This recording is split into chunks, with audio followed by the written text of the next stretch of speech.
बांग्लादेश को आज़ादी दिलाने के लिए भारत पाकिस्तान की लड़ाई पूरी दुनिया जानती है। दुनिया ये भी जानती है कि बहादुर भारतीय सेना अगर पूर्वी पाकिस्तान पर हो रहे अत्याचारों के खिलाफ हथियार नहीं उठाती तो बांग्लादेश को आज़ाद करा पाना असंभव था। लेकिन ये असंभव संभव हो पाया हमारी इंडियन आर्मी के जज्बे और ताकत से, जिसने महज 13 दिन तक चले इस युद्ध में पाकिस्तान के 93,000 सैनिकों को घुटने पर ला दिया और इस युद्ध को इतिहास में दर्ज करा दिया।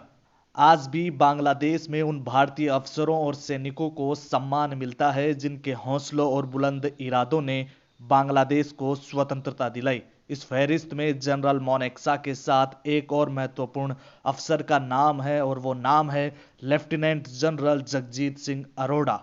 एक इंटरव्यू के दौरान जनरल मोनेक्सा ने कहा था कि साल 1971 में वाहवाही भले ही मेरी हुई हो, पर असली काम तो जग्गी यानी कि जगजीत सिंह अरोड़ा ने किया था। ऐसे में आज के इस वीडियो में हम आपको जगजीत सिंह अरोड़ा के बारे में बताएंगे, जिनके सामने सरेंडर के सिग्नेचर करते समय पाकिस्तान के जनरल नियाजी रोने लग गए थे। लेकिन उससे पहले अगर आप इस चैनल पर नए हैं तो इसे सब्सक्राइब कर दीजिए ताकि हम मोटिवेट होते रहें और आपके लिए इसी प्रकार की दिलचस्प जानकारियां लेकर आते रहें। लेफ्टिनेंट जनरल जगजीत सिंह अरोड़ा का जन्म 13 फरवरी 1917 को झेलम जिले में, जो कि अब पाकिस्तान के पंजाब में है, उसके कला गुजरा गांव में हुआ था। उसके बाद उन्होंने 1939 में इंडियन आर्मी ज्वाइन करी। द्वितीय विश्व युद्ध में उन्होंने पहली बार युद्ध का अनुभव किया और फिर तो उन्होंने अनेक युद्धों में सेना का संचालन किया। 1962 में चीन का हमला हो या 1965 में भारत पाकिस्तान का युद्ध, जनरल अरोड़ा का हर जंग में अपूर्व रणकौशल दिखा। 1971 में उन्होंने साबित कर दिखाया कि कठिन लक्ष्य को सूझबूझ और हिम्मत से कैसे हासिल किया जा सकता है।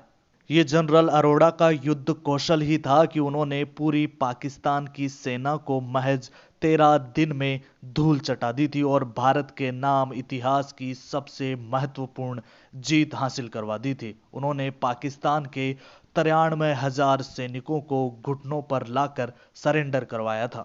और कहा जाता है कि जब पाकिस्तान के जनरल नियाजी सरेंडर पर हस्ताक्षर कर रहे थे तो वो जनरल अरोड़ा को देखकर रो दिए थे। इसके अलावा पाकिस्तान के जनरल नियाजी का सरेंडर लेने के लिए जब ढाका जाने की बात आई तो जनरल अरोड़ा अपने साथ अपनी पत्नी भगवंत कौर को भी ले गए। हालांकि उनके इस फैसले की कुछ साथियों ने आलोचना भी की, पर इस फैसले के निर्णय के पीछे की वजह लोगों को बाद में समझ आई। दरअसल इस पूरे युद्ध में न जाने कितनी ही महिलाओं के साथ अमानवीय व्यवहार हुआ था, इसलिए वे चाहते थे कि एक महिला इस ऐतिहासिक घटना की साक्षी बने और पूरी दुनिया में संदेश मिले कि हम मानवीय मूल्यों का सम्मान करते हैं और एक महिला को वहां ले जाना बताता है कि हम महिलाओं का सम्मान करते हैं। एडमिरल कृष्णन ने अपनी आत्मकथा ए सेलर्स स्टोरी में लिखा है कि ढाका के रेस कोर्स मैदान में एक छोटी सी मेज और 2 कुर्सियां रखी गई थी, जिन पर भारत के जनरल अरोड़ा और पाकिस्तान के जनरल नियाजी बैठे थे। आत्मसमर्पण के दस्तावेजों की 6 प्रतियां की गई थी, जिन्हें मोटे सफेद कागज पर टाइप किया गया था।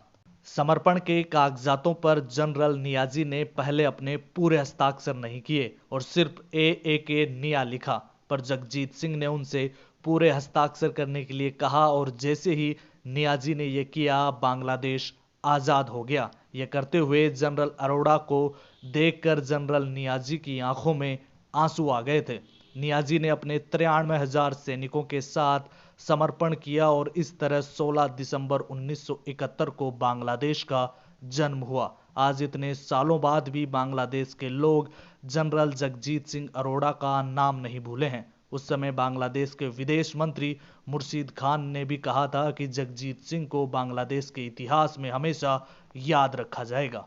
इसके बाद भारत और पाकिस्तान के बीच में शिमला समझौता होता है। इस दौरान कागजी कार्रवाई में तत्कालीन प्रधानमंत्री इंदिरा गांधी द्वारा भारत का जीता हुआ क्षेत्र 5,139 वर्ग मील वापस पाकिस्तान को लौटा दिया जाता है। इस पर जनरल अरोड़ा का मन टीस से भर जाता है।